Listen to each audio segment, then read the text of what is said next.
waxaa la yiraahdaa halkana ka yeedhay nimanka dhibaato loo geystay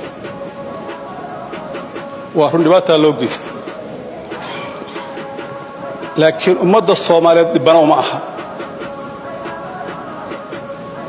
ummadda Soomaaliyeed dhibana kaligood ma aha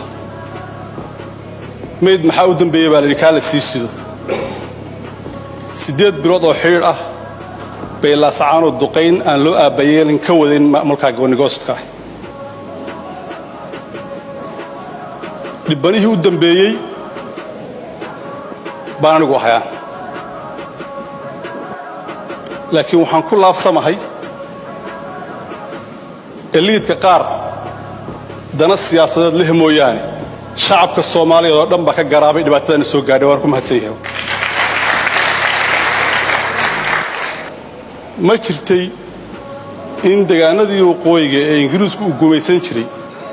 markay xorriyadda qaateen kadib ay ahaayeen dal ama jamhuuriyad gaar ah oo calan iyo dastuur iyo dawlad leh maya maahay